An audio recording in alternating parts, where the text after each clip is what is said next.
రేవంత్ సర్కార్ ఒక good news అయితే చెప్పినట్టుగా తెలుస్తోంది. పింఛన్దారులకి ఈ యొక్క పెన్షన్ల పెంపు విషయానికి సంబంధించి ఒక నిర్ణయం కూడా తీసుకున్నట్టుగా తెలుస్తోంది. సో ఇప్పటికే ఈ యొక్క సాధారణ పెన్షన్స్ 4,000 రూపాయలు కూడా పెంచాల్సింది ఉంది. ఎందుకంటే ఎన్నికల్లో ఇచ్చినటువంటి హామీ ప్రకారం. మరోవైపు సాధారణ భద్రతా పెన్షన్స్ మొత్తం అన్నీ కూడా ఇలా పెంచుకుంటూ వెళ్తే కనుక ఖచ్చితంగా ఏడాదికి 22,000 కోట్ల రాష్ట్ర ఖజానాపై అదనపు భారం పడబోతుందని కూడా ఈ యొక్క ప్రభుత్వ వర్గాలు అయితే వెల్లడిస్తున్నాయి. అయితే దీనికి సంబంధించి కొన్ని సంస్కరణలు ఇవన్నీ చేసి ఖచ్చితంగా ఏప్రిల్ అంటే వచ్చే ఏడాది 2027, 26, 27 ఈ యొక్క ఆర్థిక సంవత్సరం నుంచే ఈ యొక్క పెంచిన పెన్షన్స్ని ఈ యొక్క ప్రజలకు అందజేయాలనేటువంటి విధంగా ఇప్పుడు ముఖ్యమంత్రి రేవంత్ రెడ్డి సర్కార్ వెళ్తుందా, ఆ ఆలోచన చేస్తుందా అని అంటే కనుక సచివాలయ వర్గాల నుంచి మనకు అందుతున్నటువంటి సమాచారం మేరకు ఖచ్చితంగా ఏప్రిల్ నెల నుంచే ఈ యొక్క పెన్షన్ల పెంపు అలాగే పెంచిన ఈ యొక్క పెన్షన్స్ అన్నీ కూడా ఇచ్చేటువంటి ప్రక్రియకి అయితే ఒక రూపకల్పన చేస్తున్నట్లుగా తెలుస్తోంది. తెలంగాణ ప్రభుత్వం సామాజిక భద్రత పింఛన్ల పెంపుపై వచ్చే ఆర్థిక సంవత్సరం ఏప్రిల్ నెల నుంచి అమలు చేయాలని రేవంత్ సర్కారు యోచిస్తోందట. ఆర్థిక శాఖ అధికారులు దీనిపై ఇప్పటికే కసరత్తు కూడా పూర్తి చేసినట్లుగా తెలుస్తోంది. ప్రస్తుతం ఉన్నటువంటి పెన్షన్స్ పెంచడం వల్ల రాష్ట్ర ఖజానాపై భారీ భారం పడబోతుందన్నట్లుగా కూడా తెలుస్తోంది. బోగస్ పెన్షన్స్ను అరికట్టడం ద్వారా నిధులను సర్దుబాటు చేయాలని కూడా ప్రభుత్వం భావిస్తున్నట్లుగా తెలుస్తోంది. తెలంగాణలో అధికారంలో ఉన్నటువంటి కాంగ్రెస్ ప్రభుత్వం ఎన్నికల ముందు ప్రకటించినటువంటి 6 గ్యారంటీల పథకాల్లో అత్యంత ముఖ్యమైన హామీల్లో ఒకటైనటువంటి సామాజిక భద్రతా పెన్షన్స్ పెంపును త్వరలోనే అమల్లోకి తీసుకురావాలని రేవంత్ నిర్ణయించారు. ప్రస్తుతం ఉన్నటువంటి ఆర్థిక పరిస్థితులను క్షుణ్ణంగా పరిశీలిస్తూ వచ్చే ఆర్థిక సంవత్సరం అంటే 2026, 27 ఆరంభం నుంచే అంటే అది కూడా ఏప్రిల్ నెల నుంచే ఈ పింఛన్లను అమల్లోకి తేవడానికి కార్యాచరణ అలాగే ప్రణాళికలను రూపొందించాలని అధికారులు తీవ్రంగా కృషి చేస్తున్నారు గ్రౌండ్ లెవెల్లో. చేయూత గ్యారంటీలో భాగంగా ఇప్పటికే రాజీవ్ ఆరోగ్యశ్రీ బీమా పరిమితి పెంపును ప్రభుత్వం అమలు చేస్తున్నటువంటి నేపథ్యంలో ఇప్పుడు పింఛన్ల పెంపుపై దృష్టి సారించింది రేవంత్ సర్కార్. పింఛన్ల పెంపును అమలు చేస్తే రాష్ట్ర ఖజానాపై పడే అదనపు భారంపై ఆర్థిక శాఖ అధికారులు లోతుగా అధ్యయనం కూడా చేస్తున్నారట. ప్రస్తుత ఆర్థిక సంవత్సరంలో అంటే 2025, 26 ఆర్థిక సంవత్సరంలో పింఛన్ల కోసం రాష్ట్ర ప్రభుత్వం సుమారుగా 12,000 కోట్లు కేటాయించింది. కాంగ్రెస్ ప్రభుత్వం ఎన్నికల మేనిఫెస్టోలో ఇచ్చినటువంటి హామీ ప్రకారం అన్ని రకాల పింఛన్లను పెంచితే ఈ మొత్తం దాదాపు 22,000 కోట్లకు చేరే అవకాశం ఉందని అధికారులు ఒక ప్రాథమికంగా అంచనా వచ్చారు. ఇంత భారీ మొత్తాన్ని వార్షిక బడ్జెట్లో ఎలా సర్దుబాటు చేయాలి, అదనపు నిధుల సమీకరణ కోసం ఉన్నటువంటి ప్రత్యామ్నాయ మార్గాలు ఏమిటి అనేటువంటి అంశాలపై ఆర్థిక శాఖ అన్వేషిస్తోందట. పింఛను మొత్తాన్ని ఇప్పుడున్న దానిపై 500 రూపాయలు పెంచాలా లేక 1,000 రూపాయలు పెంచాలా అనేటువంటి దానిపై అధికారులు లెక్కలు కూడా వేస్తున్నారు. ఒకేసారి హామీ ఇచ్చినంత మొత్తం పెంచడం ఆర్థికంగా సాధ్యం కాని పరిస్థితులు కనుక ఎదురైతే దశల వారీగా పెంపును చేపట్టడానికి కూడా ప్రణాళికలు సిద్ధం చేస్తున్నారట. ఖచ్చితంగా ఒకేసారి హామీ ఇచ్చినంత మొత్తం పెంచడం ఒకవేళ సాధ్యం కాకపోతే గనక దశల వారీగా అయినా సరే ఈ యొక్క పెంపును చేపట్టడానికి కూడా ప్రణాళికలు సిద్ధం చేస్తున్నారు.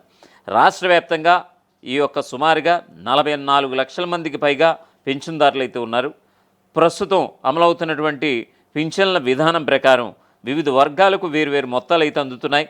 సాధారణ పింఛన్లు, వృద్ధులు, వితంతువులు, నేతన్నలు, గీత కార్మికులు, బీడీ కార్మికులు, ఒంటరి మహిళలు అలాగే ఎయిడ్స్ బాధితులకు నెలకు 2,016 రూపాయల చొప్పున లభిస్తోంది. అలాగే దివ్యాంగుల పింఛన్ నెలకి 4,016 రూపాయల చొప్పున చెల్లిస్తోంది ప్రభుత్వం. అలాగే డయాలసిస్ రోగులు, దీర్ఘకాలిక వ్యాధిగ్రస్తులకు వ్యాధి తీవ్రతను బట్టి 5,000 రూపాయల నుంచి 10,000 రూపాయల వరకు ఈ యొక్క పింఛన్ అయితే అందుతోంది. ఈ యొక్క కాంగ్రెస్ ప్రభుత్వం అధికారంలోకి రాకముందు ఇచ్చినటువంటి హామీ మేరకు ఇచ్చినటువంటి మేనిఫెస్టోలో తెలిపినటువంటి హామీ మేరకు సాధారణ పింఛన్ మొత్తాన్ని అంటే 2,016 రూపాయలు ఇస్తున్నారు ప్రజెంట్. అది ఇప్పుడు ఆ సాధారణ పింఛన్ మొత్తాన్ని 4,000 రూపాయలకు పెంచాలి. దివ్యాంగుల పింఛన్ మొత్తాన్ని ప్రస్తుతం ఇప్పుడు దివ్యాంగుల పింఛన్ అయితే 4,016 రూపాయలు ఉంది. దాన్ని ఇప్పుడు 6,000 రూపాయల వరకు పెంచాలి. నిత్యావసరాల ధరలు, వైద్య ఖర్చులు పెరిగినటువంటి నేపథ్యంలో లబ్ధిదారులు ఈ పెంపును త్వరగా అమలు చేయాలని గ్రౌండ్ లెవెల్లో స్థానికంగా చాలా డిమాండ్స్ అయితే వినిపిస్తున్నాయట. మొత్తానికి ఈ భారీ ఆర్థిక భారాన్ని కొంతవరకు తగ్గించుకోవడానికి ప్రభుత్వం కొన్ని సంస్కరణలు అమలు చేయాలని యోచిస్తోంది. ఆధార్ సీడింగ్, బయోమెట్రిక్ విధానాలను కఠినంగా అమలు చేయడం ద్వారా బోగస్ పింఛన్లకు అడ్డుగట్ట వేయాలని కూడా చూస్తున్నారు. తద్వారా ఆదా అయినటువంటి నిధులను పింఛన్ల పెంపు కోసం వినియోగించుకోవచ్చునని కూడా అధికారులు భావిస్తున్నారు. వచ్చే ఆర్థిక సంవత్సరం నుంచి పెంపును అమలు చేయాలన్నటువంటి ఆలోచనలు ఉన్నటువంటి ప్రభుత్వం ప్రతిపాదనలను సిద్ధం చేస్తూనే ఇటీవల కొత్త రేషన్ కార్డులు జారీ చేసినటువంటి నేపథ్యంలో కొత్తగా పింఛనుకు అర్హులైన వారి నుంచి దరఖాస్తులు స్వీకరించడానికి సిద్ధమవుతోంది రేవంత్ సర్కార్. ఈ ప్రక్రియ ద్వారా అర్హులైనటువంటి కొత్త లబ్ధిదారులు కూడా పింఛను అందించడానికి వీలవుతోంది. వాస్తవానికి ఈ యొక్క సాధారణ పింఛన్లు అంటే వృద్ధులు వితంతువులకి ఇచ్చేటువంటి పింఛన్లు, అలాగే నేతన్నలకు ఇస్తున్నారు, అలాగే గీత కార్మికులకు కూడా ఇస్తున్నారు, మరోవైపు బీడీ కార్మికులకు ఇస్తున్నారు, అలాగే ఒంటరి మహిళలు, ఎయిడ్స్ బాధితులకు కూడా ప్రభుత్వం ఈ యొక్క 2016 రూపాయలు చొప్పున వీళ్ళందరికీ కూడా నెలవారీ పింఛను అమలు చేస్తూ వస్తోంది. సో ఇచ్చినటువంటి హామీ మేరకి ఈ యొక్క చేయూత నిధులు అంటే చేయూత పెన్షన్స్ కింద ఖచ్చితంగా వీళ్ళకి 4,000 రూపాయలు చేయాల్సిందనేది గతంలో అధికారంలోకి రాకముందు మేనిఫెస్టోలో ఇచ్చినటువంటి హామీ మేరకి 4,000 రూపాయలు అనేది రేవంత్ సర్కార్ చెప్పుకొచ్చింది. ఆల్రెడీ ఆ మేరకి కసరత్తు కూడా జరుగుతుంది. ఇంకా దివ్యాంగుల పెన్షన్ ఆల్రెడీ 4,016 రూపాయలు అయితే ఇస్తోంది. సో ఇది కూడా 2,000 రూపాయలు పెంచి ఖచ్చితంగా 6,000 రూపాయలు చేసే విధంగా చెయ్యాలి. ఖచ్చితంగా మాకు గ్రౌండ్ లెవెల్లో నిత్యావసర వస్తువులు కనీసం బయట ఏది పడితే అది ముట్టుకుంటే మండే విధంగా ఉన్నాయి రేట్లు. ఖచ్చితంగా మాలాంటి వాళ్ళకి ఈ యొక్క ప్రభుత్వం అందించే ఈ సామాజిక భద్రతా పెన్షన్స్ ఏదైతే ఉందో అవి ఖచ్చితంగా పెంచితేనే గ్రౌండ్ లెవెల్లో మాకు కూడా చాలా బాగుంటుంది. కనీసం ఇప్పుడు ఉన్నవి ఇవి సరిపోవట్లేదు అంటూ కూడా రేవంత్ సర్కార్ను ఉద్దేశిస్తూ పలు చోట్ల చాలామంది పెన్షన్దారులు అయితే తమ డిమాండ్లు అయితే వినిపిస్తున్నటువంటి పరిస్థితి. ఏదేమైనా సరే ఆల్రెడీ 2 years కంప్లీట్ చేసుకుంది రేవంత్ సర్కార్ గవర్నమెంట్ వచ్చి మొన్నటితోటి. సో వాట్ ఎవర్ ఇవన్నీ పక్కన పెడితే ఆల్రెడీ ఇప్పటివరకు 2016 రూపాయలే ఇచ్చుకుంటూ వస్తోంది రేవంత్ సర్కార్. మరి ఇంకా గడిచిన 2 ఏళ్ళు పోతే ఇంకా 3 ఏళ్ళు మాత్రమే ఈ యొక్క గడువు ఉంది రేవంత్ సర్కార్కి. సో ఈ క్రమంలో ఈ యొక్క పెన్షన్లు అమలు చేస్తేనే కానీ నెక్స్ట్ ఎలక్షన్స్కి మళ్ళీ వెళ్ళే పరిస్థితి ఉండదు. కాబట్టి ఖచ్చితంగా ఈ యొక్క ఆర్థిక సంవత్సరం అంటే 2026, 2027 ఆర్థిక సంవత్సరంలో ఖచ్చితంగా ఇది ఇంప్లిమెంట్ చేయాలి. చేశాకనే అంటే ఒక్కసారి పెంచాలా లేకపోతే దశల వారీగా పెంచాలనేది ఒక నిర్ణయం కూడా తీసుకోబోతున్నారు.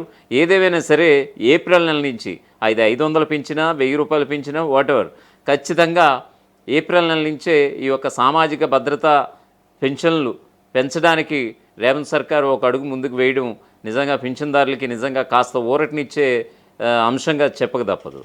అసలైన తొలి వెలుగు. ఫాలో వాట్సాప్ @తొలి వెలుగు official.